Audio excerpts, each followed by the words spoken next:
So, Jonathan, thank you very much indeed for sort of joining me for this conversation. And I'm particularly looking forward to this because at first, you were the inspiration behind me doing podcasts.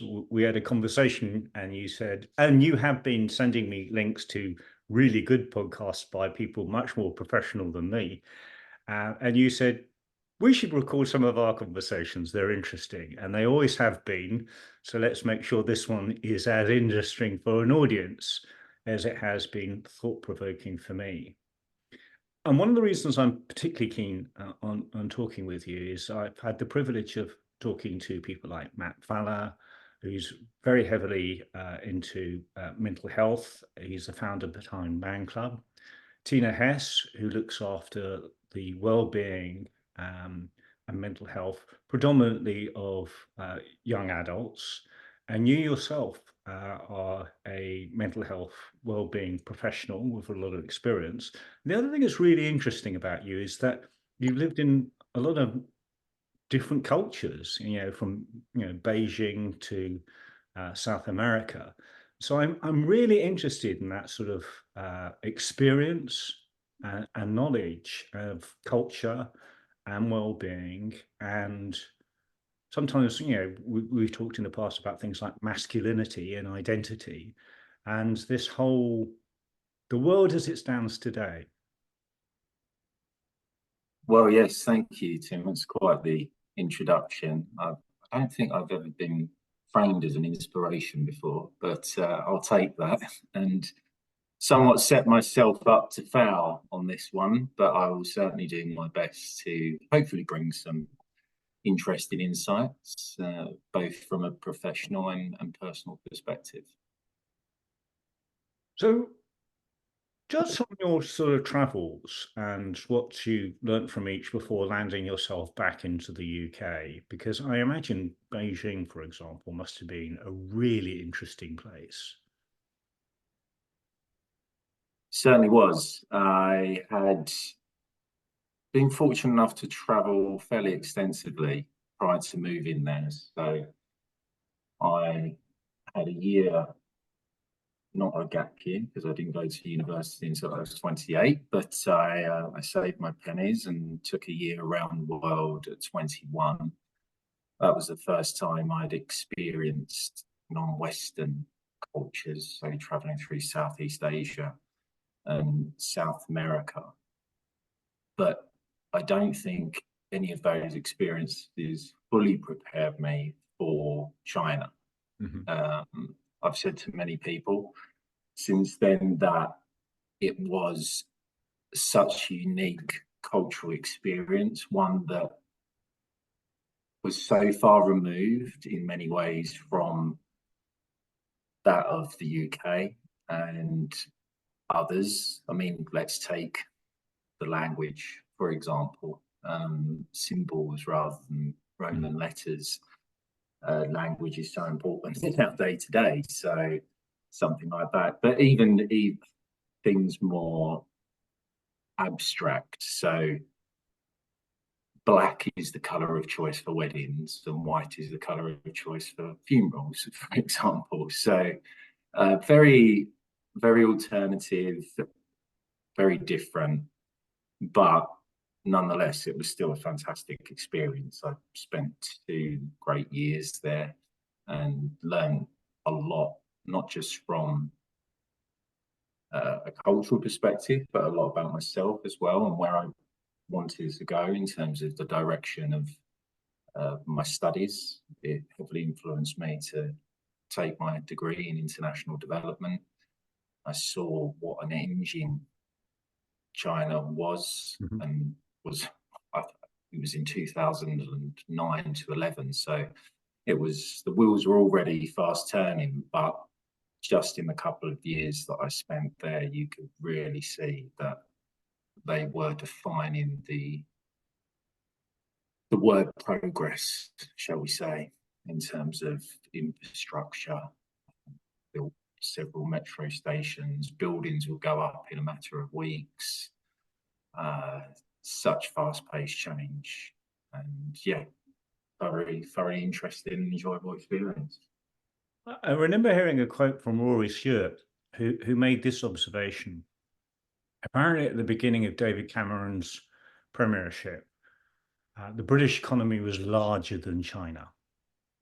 And today, the Chinese economy is 7 times the size of the British economy. So that change has been quite rapid. And the observation that was made was China has spent roughly the same amount of money on infrastructure as Britain and America have spent on war.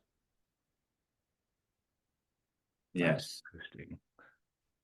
it is an interesting observation, and coincidentally, when I was applying for universities, I went up to Leeds University and I was asked to write an essay, 1,000-word essay on the spot. I was given a range of topics, and it was sort of discussing the hegemony on global order and how we perceive China as potentially a threat to the global order. And I remember vaguely remember writing something on those lines then, that which global wars have China been involved in until now? I'm not defending their human rights record or their record in the immediate region, but had we already reached the pinnacle of sort of global progress and a global hierarchy, given the fact that there's been a continuation of war, albeit of a different kind, maybe to those pre-USA hegemonic power, but nonetheless, we even see today the problems that persist in that specific area.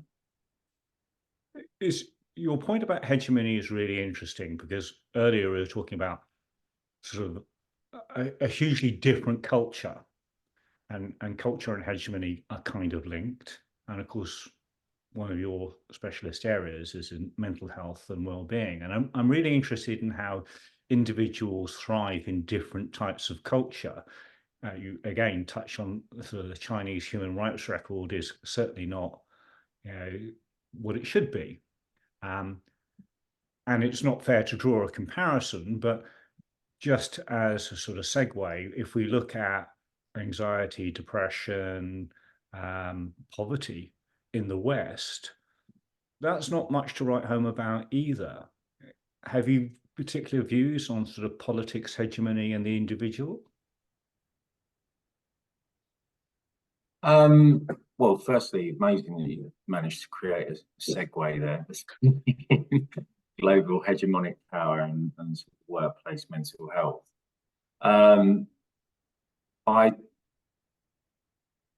I think what's interesting around certainly workplace mental health power hegemony is, if we think about Maslow's hierarchy of needs,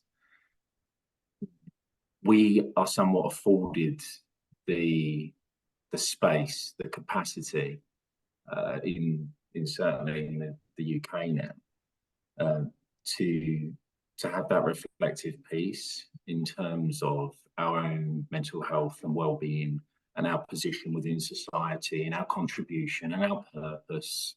And of course, the work environment is a predominant factor in that, because it's where we spend at least half of our waking day, providing that we do get enough sleep and have enough downtime. So it's only natural that the workplace then becomes this environment in which we do expect our well-being to be at the core of practice and policy and in culture and environment. So, of course, that wasn't necessarily present and still isn't present for so many cultures around the world. If we again go back to Maslow's hierarchy of needs, they're still heavily focused on basic needs being met first and foremost. So Yeah, I think it's certainly a journey that countries go on and are on, and we maybe don't always recognise how fortunate we are in that context. It's a complex and difficult subject, but not one that I'm necessarily shy of wading into. But culture is a really important point that you make there, and what's abnormal is very much dependent on what's normal for that culture and circumstance. And so, what may be abnormal, perhaps in the UK, is perfectly acceptable in the Middle East, or in a different religious context, or in a different geographical area, or with different upbringing and social values. Where it becomes really interesting is in the global economy. You may have an organization based in America, where its manufacturing is done in China. And so you now have arguably at least two cultures, I would say much more than that. And it starts becoming messy because one set of values applies in one area and perhaps with the brand, and another set of values apply in a different area with the production. Do you see challenges around that, particularly around sort of standards and expectations in the workplace? Yeah, I suppose if we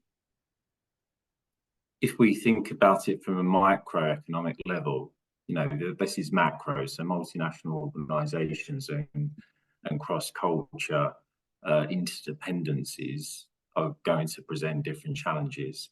Mhm. The workplace environment is a microcosm of that, especially in a nation like the United Kingdom, where we are so multicultural. Mhm. We bring a lot of different identities, perspectives, experiences, perceptions, alternative realities. And I think this is mostly framed as intersectionality in the workplace now, and rightly so. If we are going to bear the fruits of multinationalism as a nation, Mhm. then again, the workplace as somewhere people spend a majority of their lifetime needs to be reflective of that, and it needs to be a fruitful place that is conducive to positive mental health and well-being. In terms of the challenges, this is a fairly new phenomenon. And how has the workplace changed? I'm curious. Maybe if we look at F.W. Taylor and his sort of very traditional mechanistic approach, and you may have had a personnel department that were responsible for hire and fire. Later on, we have human resources departments. Now we have the head of people. And there's always been an element of welfare in the workplace, even if we look back at the Industrial Revolution. We look at welfare, albeit things like poorhouses that we wouldn't recognize in the modern day as being a welfare provision, but that's what its intent was. And if we go all the way to the modern day and we have well-being, was it always there and it's just emerging and having a bigger voice and a bigger impact? Or is this actually something fundamentally new and different in the way that we work in organizations and cultures? Think going backtracking a little bit to Maslow's hierarchy of needs there, in terms of the Industrial Revolution and the mechanics of that, and the torrid working conditions that people were put through. And even now, today, I think there's a stat I read just the other day that 100,000 fishermen die around the world every year. Mhm. Whilst I was in China, there was dozens of coal mining collapses, and unfortunately, many people still losing their lives thinking about major tournaments around the world, and the Qatar fiasco, for example, people working in 50-degree sweltering heat for 12 hours a day. So I don't think we're at the end of the wellbeing journey, and I do think it is dependent on the particular country, industry, sector, but then it can also just be dependent on one person, the CEO, the boss. So again, we can look at this from macro lens or a micro lens. So I wasn't around prior to 1983, so I can't particularly, and I'm not a historian, so I can't particularly speak for how well-being was on the agenda of workplaces prior to that.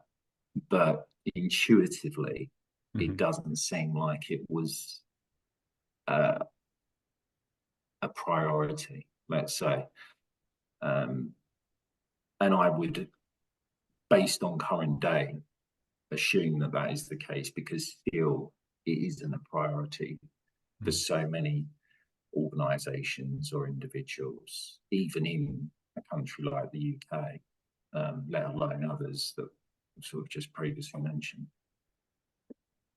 Workplace wellbeing means many different things to many different people, and that sometimes opens it up to the accusation of sort of whitewashing or well-being washing, as it might be labelled.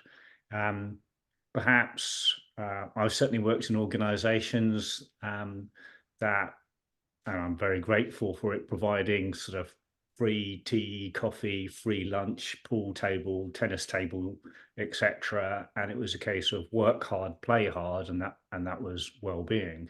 But other people are a bit cynical of that and saying, well, actually, just laying on a snooker table is not looking after the welfare of your staff, neither is a bowl of fruit, albeit that I actually very much enjoyed that.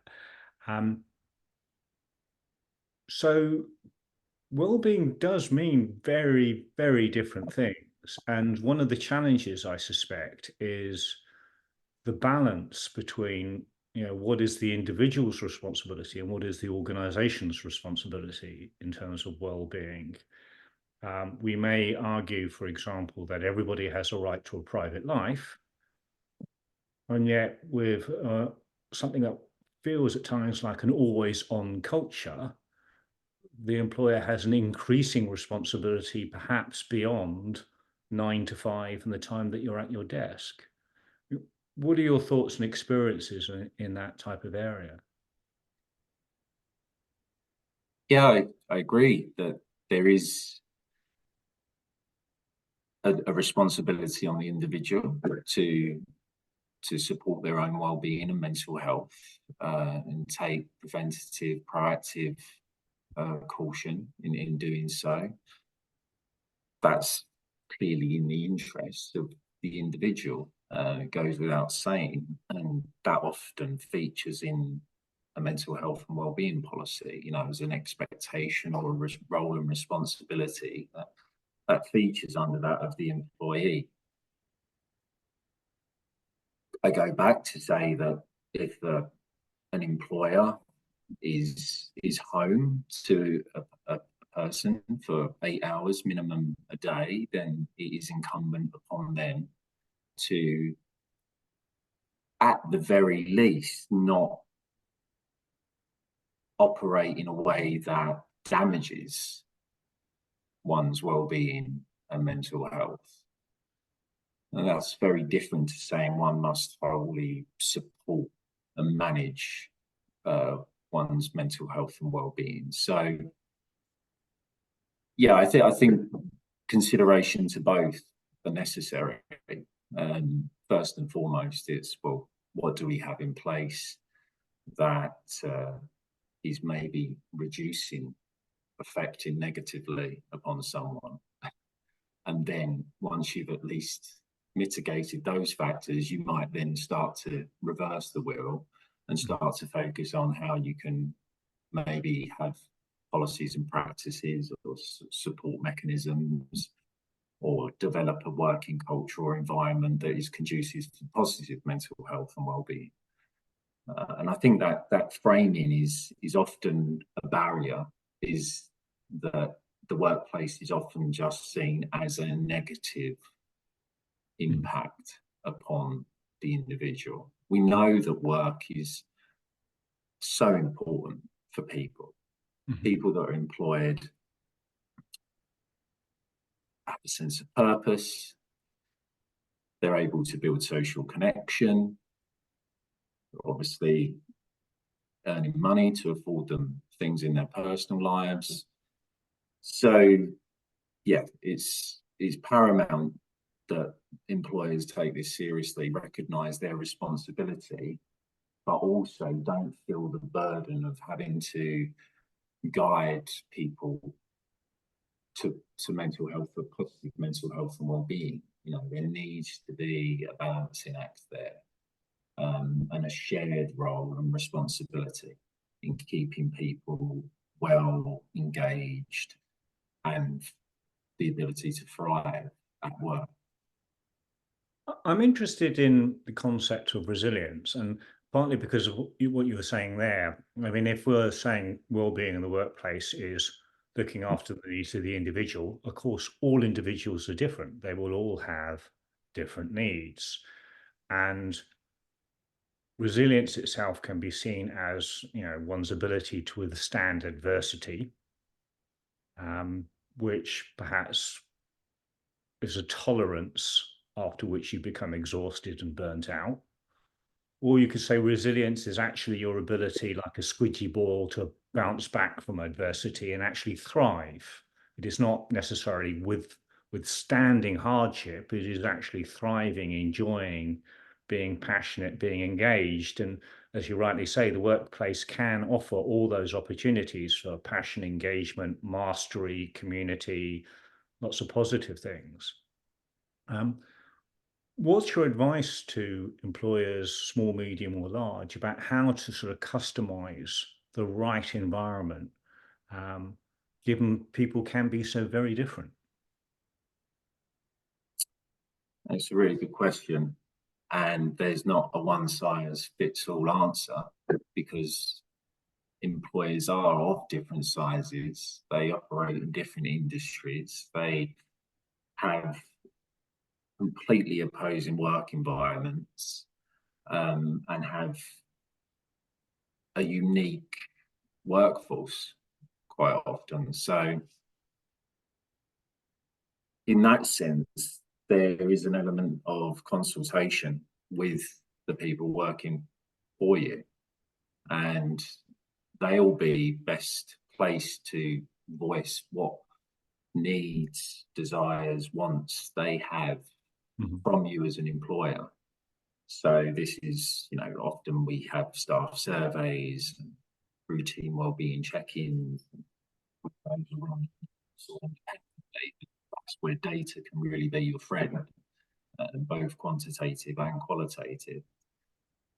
So establishing staff networks, if that's opportunities to you, taking or sharing the burden of understanding the internal landscape and how that would work.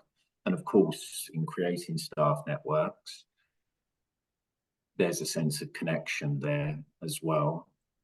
There's a sense of support and solidarity. So again, some of these kill two birds with one stone. I would also say take advantage of all of the free resource and information that there is out there at your disposal. There's a plethora of websites, and it can sometimes be very difficult to distill reputable sources of information. So it's the job of the employer to maybe not oversaturate their staff with information, be very selective. I'll plug the mental health at work website here, which is a go-to one-stop shop for that sort of thing. A range of different toolkits, blogs, information, signposting to sources of support. And these are the really low-hanging fruits for any employer. Mm-hmm. There are a multitude of public and voluntary sector organisations out there that are the experts in this, and they're doing the work on behalf of employers, workforces, and individuals.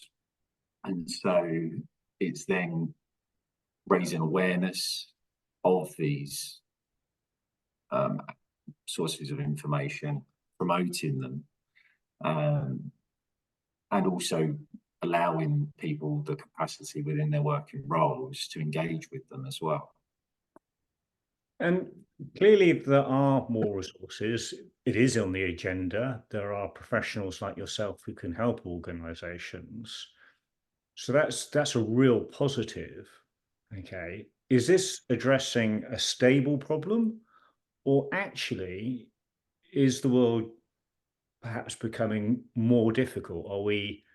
Is the need increasing? Is the problem increasing? Is the patient going to survive, or is this literally first aid for a mental health crisis? Well, we are in the midst of the mental health crisis. That is clear on a variety of fronts. It's an ever-evolving door, an ever-evolving landscape. Mm-hmm. Life isn't going to stop. And if you just think about what's happened in the last 5 years, Mm-hmm. the COVID pandemic, the Ukraine war, Palestine conflict, the cost of living crisis, a lot of that was completely unpredictable. Mm-hmm. People, even a month before the COVID pandemic, didn't see it coming. Mm-hmm. Across the world. And so to try and predict how things are going to evolve, or if improvements are going to make, if we're at the peak or the trough of something, is almost impossible. And so what we know is that mental health is not going to go away. As long as humans exist, mental health is a vital component of them. And so it's difficult to understand, anticipate the challenges that people are going to experience as part of being a human being and part of this ever-integrated world. Before, it used to be things that were maybe happy in your household or your community at best, made of 150 people that would impact on you. But now something can happen 15,000 miles away, and at the press of a button, it's affecting you in your own life when you're so far removed from the source. So it's very tricky. I think there's an element of increased awareness and understanding and engagement with mental health as a concept. So the COVID pandemic crystallized that even further. It suddenly became a media highlight almost on a daily basis. So people for the first time were reflecting, appreciating, recognizing aspects around and associated with their and their loved ones' mental health like never before. What we did find is that people with pre-existing mental health problems finally felt vindicated that they'd been dealing with this for their entire lives, or certainly pre-pandemic, and there was a lack of understanding and empathy and compassion towards those people, but suddenly it was on the agenda for the nation. And so that had some sort of cathartic effect for people that had or were living with mental health problems. So yes, that's one side. of the coin, the other side of the same coin, is that there are all of those external, highly influential and evolving factors that are inevitably applying pressure to an already intensely pressurized life experience. We see this with young people and the social media effect. We see this with older people and the loneliness pandemic, and everyone in between. So it's it's not going anywhere fast, that's for sure. So from what you say, it seems to be a combination of uncertainty, and some people some people thrive on uncertainty and the opportunity it creates, but there are others that would find that debilitating and provoke anxiety or depression. So there's an element of uncertainty, but equally there's that element of certainty, the certainty of poverty, the certainty of homelessness, the certainty of... So it seems that both are at play here. You talk about the uncertainty of the pandemic, and then the certainty of people's current circumstances and the pressure that they're on to maybe have a second job, or, to find, to provide, to achieve, to progress. Is there any one particular factor that seems to be more significant, or is it pretty much evenly spread and therefore down to very individual experience? I don't think you can categorize these things as in a hierarchy, and nor are they mutually exclusive. So, as I say, the uniqueness of life experience and the intersectionality of one's reality is so, as I say, unique to the individual. So I wouldn't say we can tackle one area and have the biggest impact possible. These are moving parts in parallel that require really, not to use the buzzword holistic, but a holistic helicopter view. Because I think we see day in, day out that often good intentions in tackling one problem may result in unintended consequences in another. And so, sorry for the sirens in the background there. And so, you can't tackle these things independently. They have to be considered as a whole. But is there a sort of cultural or stereotypical response? I'm thinking, and I may be wading into sort of deep and dangerous water here, but well, I mean, I'm having this conversation from Jersey, which I believe is now ranked third in the world in terms of drinking culture. And, there are lots of moves in terms of taxation and health, etc., to see what we can do about that. But different places have different responses. I can imagine the response to stress in China may be different to what it is in South America, maybe different to what it is in Britain. Is that the case?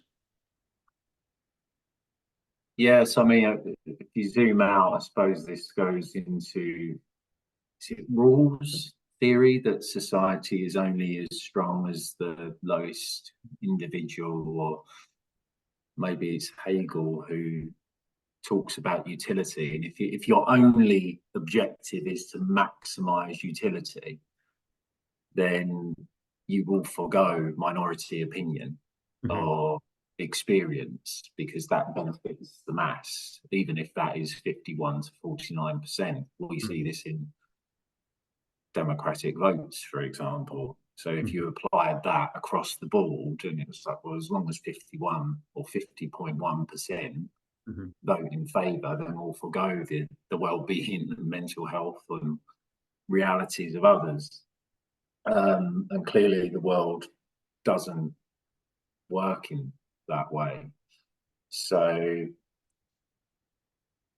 yeah, it's particularly challenging to ultimately please everyone with a monolithic sort of approach. I anticipate that, of course, there will be difference in approaches. You mentioned drinking culture there. So simply put, ban alcohol and think of the knock-on effects of banning alcohol in terms of societal benefit. You know, if it was just about utility, if it was just about improving the state of outcome for individuals, for families, for societies, for nations, the banning of alcohol would maybe have the most profound impact out of any political measure that could be put forward. I think that was part of the discourse when thinking about the pandemic and sort of locking people in their homes effectively, and all in the name of saving excess death. And I don't have a political opinion on the pandemic, but if we were to use that logic and it was the ultimate objective was to save human life, then something as simple as banning alcohol could have that desired effect. So it is interesting to me, and I don't have the answers as to, well, what's seen as having the most profound impact and why those decisions and choices aren't made. They're certainly above my pay grade, but yeah, it is an interesting concept. A long time ago, I read an excellent book that I would recommend, which is How the World Thinks.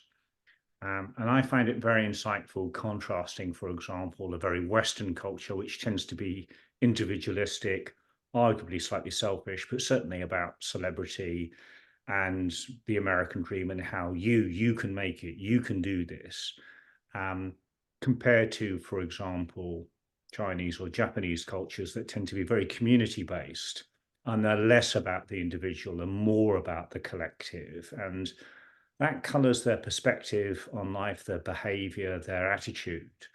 And one of the things that we see in the UK now as sort of a social prescription against loneliness is actually community projects and reconnecting. And you touched on earlier about social media, and a lot of social media is about portraying that best version of yourself, even if that best version of yourself is a lie or fabricated and inevitably far better than the reality. What could we perhaps learn from the Eastern cultures who are more collective, or what could we blend to suit ourselves to be more connected with the community and feeling part of the world rather than isolated from it? I think that's the word, is blend, because again, if you were to say adopt Eastern philosophy, do you adopt it as a whole? Then we have this conversation around an individual. People often look at a person and say, oh, I want that. Well, actually, what they want is the outcome or the facade of that person, but they would have to have everything of that. They would have to be that person, look that way, have the family of that person, have the upbringing of that person, have had all the traumatic experiences of that person, the lack of privacy that comes with that. So in terms of adopting Eastern culture and philosophy, I think it's definitely about blending. And there's clearly things for, it's an exchange, isn't it? It's we see how the East, whether it's been adopted or forced upon them, is another sort of question in terms of, let's say, democracy or human rights. Mhm. We tend to perceive ourselves as being the most progressive culture in aspects like that. But in terms of community, I do think that these things can often go full circle. Mhm. And social media in the context of human civilization is less than 20 years old. There is an element of having to wait for this to play out and see how it evolves and changes. I think the trouble is that for many millions, social media is positive. Mhm. It's um, it's a mainstay of people's lives. It's a way for them to connect socially, organise, be informed, be educated, be entertained, all of the above. So again, I wouldn't know the percentages, but if we think of social media predominantly being an overall positive effect on people, then removing social media for those that don't have that positive relationship with it could it unintentionally have a more negative effect on those that benefit from it. So it's a really challenging one. I suppose it's educational. It's that educational exchange between cultures, between individuals, between nations. I think there is definitely a need. Maybe this is the economist in me coming out, but using data, mixed methods data to truly understand the impact, ensuring that the studies that are coming out are not biased or funded inappropriately by said organisations that might have ulterior motives for positive outcomes. And yeah, really, as we progress, in the way social media has changed in the last 5 years, it's the unpredictable nature of it. We could see millions of people drop away from social media, deplatforming, stricter regulations imposed by government. There's so many different aspects. It's difficult to put what's the phrase? Put it back in the box. Mhm. The jack back in the box here. You know, it does feel like it's here to stay. There's such a reliancy on it, and so it's about enabling people to have the choice of community and what community means to them, and offer them those outlets. So I do think that there is a rise in grassroots community-based organisations and projects again. And then if we consider Adam Smith, it will be the market force. People will gravitate towards that, and the more people do, the more these services may continue to grow. So yeah, you've got to have individual agency involved, these sort of notions of community, and what community should mean and the way it should be practiced. It should be informed by said individuals, rather than just be imposed because it works in another area, another culture. I think that's evident that in so many different aspects of life, how that just doesn't work. We live in a world where education is improving and building, and knowledge and awareness, um, and individual ability. They're all on the increase. I mean, your average 16-year-old will know something that took Isaac Newton a lifetime to establish, and you've learned it at your O levels. You know, we are cognitively strong, and we're living online, which is another very much a cognitive environment. And yet there's a strong argument that says our thinking doesn't just happen in our head. Our thinking is a somatic process. It happens in our gut. Our thinking and feeling is informed by our body and our environment and our circumstance. Our head is not just something that programs a computer and lives in a box. We live in an environment. To what extent do you think there are dangers of perhaps living too much in the head and less of the somatic experience? We are seeing obesity, we are seeing people being more sedentary, we are seeing jobs becoming increasingly automated, whether it's by robotics or AI. We're physically doing less. Is that a factor? Yeah, so many different tangents you could approach this with, but there's the idea that people are making these choices that lead to these outcomes. Mm-hmm. And that's often, if we get back to social media, the idea that people choose to scroll, people choose to click, people choose to leave nasty comments, and then the impacts and outcomes of all of that, it's down to individual agency and choice.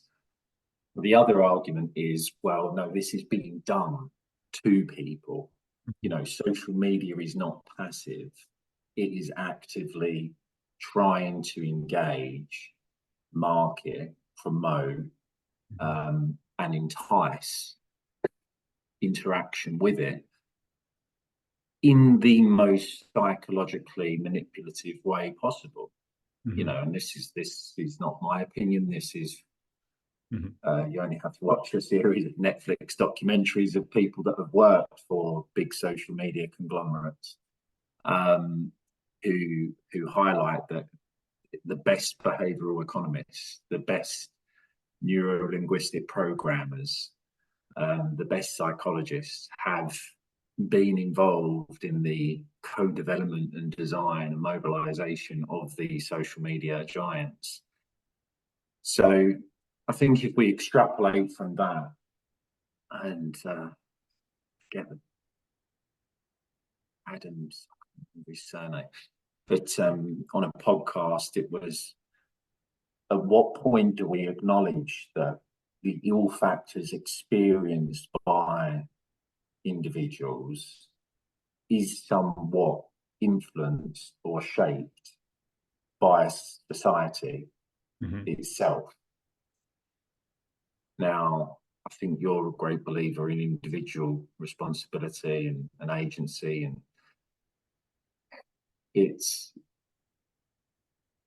this takes us right back to looking after one's own mental health and well-being. I think that these are interdependent. You know, you cannot expect someone to remain resilient if they're constantly being prodded, let's say. And that's obviously putting it lightly, by the functioning of society as a whole. So yeah, very difficult. And we've talked at length about actually the complexity. There is no one size fits all. There is no simple solution. There is no one culture. Circumstance is definitely a factor, and circumstances are different for every employer, for every employee, and for every country in which they may reside. But I'm just curious, what do you do for yourself? What works for you? What do you do that maintains your vitality, your interest, your engagement with life? I try and adopt the 5 ways to well-being as much as I can in that sense. Economics Foundation, it was 2010, came up with 5 ways to well-being, that if we can incorporate these into our daily lives as much as possible, it's not saying that we're going to be the finished article, but we're certainly going to be on the right track. And so this is something else that's promoted in the workplace as well. They're not exclusive to one's personal life. They can be implemented into any workplace wellbeing strategy. So first is being active. Fairly obvious. So personally, I'm a runner. I play football.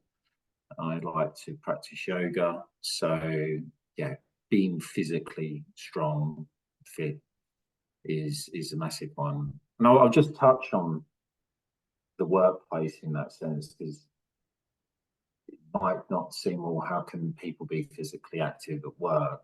For some, it, of course, comes the second nature if you're in the construction industry, for example. But it might not be that the job itself or the working task or work design enables physical activity. It could be policies, flexible working that enable a morning workout or a lunchtime workout or an early finish to attend the community group that's been set up in the local area. And enabling that flexibility to be active in and around your job role. So secondly is learn.